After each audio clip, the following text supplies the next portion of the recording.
ये बात सही है कि नीतीश जी ने अपने राजनीतिक व्यवहार से अपनी विश्वसनीयता खत्म की है, इसमें कहीं कोई दो मत नहीं है। बिहार में जो उन्होंने 4 बार पाला बदला है उससे बराबर प्रश्न उठता है, इसमें कहीं।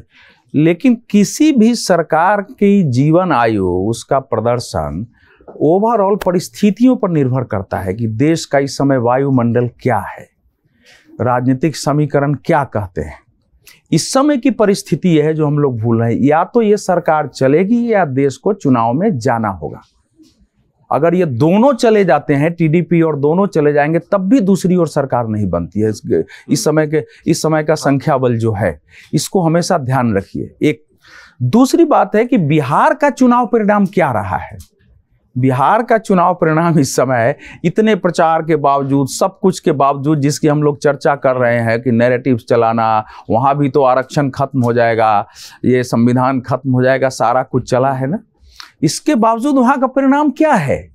तो नीतीश जी ये भी तो देखेंगे ना कि मैं उस गठबंधन में रहूंगा तो मेरे साथ क्या होगा। और गठबंधन भुगत क्या है, उनका जो स्वास्थ्य गिरा हुआ है, जिस स्ट्रेस में वो आ गए थे, डॉक्टर वहाँ के निजी लोग जानते थे, उनका चेहरा काला पड़ गया था।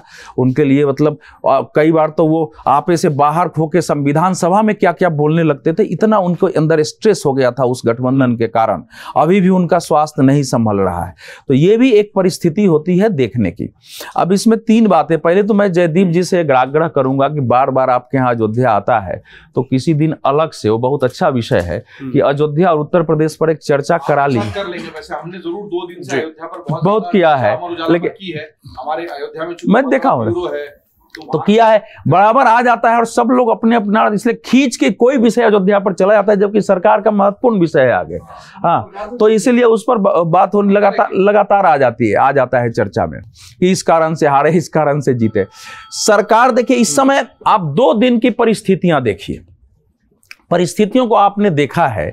उन परिस्थितियों में क्या इस समय हम यह आशंका प्रकट कर सकते हैं कि भैया इस समय तो बस आगे कुछ दिन के बाद नीतीश कुमार भी चले गए, तेलुगु देशम भी चले जाएगी? कहां चले जाएंगे, क्यों चले जाएंगे, क्या करेंगे जाके, क्या परिस्थिति पैदा होगी उसके बाद? ये सारी स्थितियां होती है अटल बिहारी वाजपेयी की सरकार के साथ। अभी तक जो भारत में गठबंधन की सरकारें बनी रही है उसमें किसी भी एक पार्टी को इतना ज्यादा बहुमत प्राप्त नहीं था, एक पार्टी की इतनी राज्यों में ज्यादा सरकारें नहीं थी। हाँ, तो ये और एक नेता को लेके इतनी व्यापक उसकी लोकप्रियता कि इतना होने के बावजूद उसके नाम पर वोट मर रहा है, ये भी नहीं थी। और एक नेता को विश्व के स्तर पर भी इसकी मान्यता नहीं थी। अब बहुत सारे काम ऐसे हुए हैं जो पहले नहीं हुए थे। तो वो सारी चीजें देख रहे हैं। जो कल चंद्रबाबू नायडू का भाषण था वो इकोनॉमी पर भाषण था, प्राइम मिनिस्टर के कैपेबिलिटी पर भाषण था, वर्ल्ड में भारत की प्रतिष्ठा पर भाषण था। तो वो चीजें तो मान रहे, नीतीश जी तो कह रहे हैं कि अरे अगली बार तो सब हार जाएगा, कोई रहेगा ही नहीं। जब वो कह रहे हैं, अच्छा वो पैर के लिए झुके, क्या झुके मैं, लेकिन एक झुकना जो था वो एक सम्मान का प्रतीक था।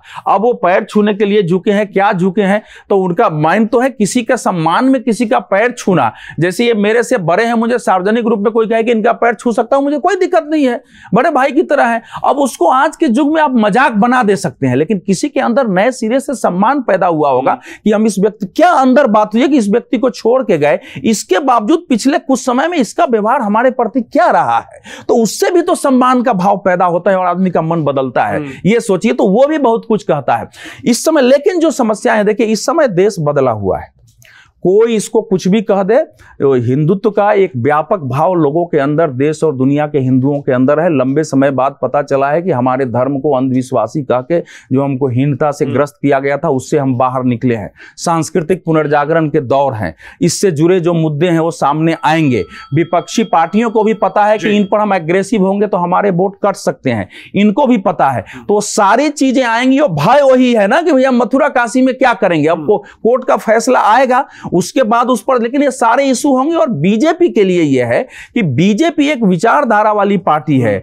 अगर गठबंधन कोई सरकार चलाते समय आप बिल्कुल इससे परे होंगे तो आगे आपके जनाधार घटने का खतरा पैदा होता है, पहले भी हुआ है। इसलिए उसको भी संतुलन बना के चलने की जरूरत है कि कोई इशू आता है। और मुझे लगता है कि इतने दिनों में प्रधानमंत्री ने कल 15 बार एनडीए का नाम लिया है, 8 बार गठबंधन बोला है, तो बहुत कुछ वो सोचे होंगे। और पहले जैसा हर्षवर्धन जी ने कहा, उनका एक अनुभव है और 353 सीटें थी, लेकिन यह बात सही था कि बीजेपी के बहुमत होने के कारण कड़े फैसले में भी सोचना नहीं पड़ता था कि कोई हमसे अलग हो जाएगा तो क्या करेंगे। वो एक मैनेज करने की इसमें बात है, वो समय बताएगा। लेकिन देश की इस समय की परिस्थिति में सरकार के अस्थिर होने का, फैसलों में पीछे हटने का, या सरकार के कमजोर होने का, किसी प्रकार के भारी दबाव में आ जाने का ऐसा मनोविज्ञान नहीं है। ये जो करेगा उसका जनाधार घटेगा। अगर आप ये वीडियो YouTube पर देख रहे हैं तो हमारे चैनल को सब्सक्राइब करें और बेल आइकन को दबाना ना भूलें। अगर आप Facebook पर ये वीडियो देख रहे हैं तो हमारे पेज को लाइक करें।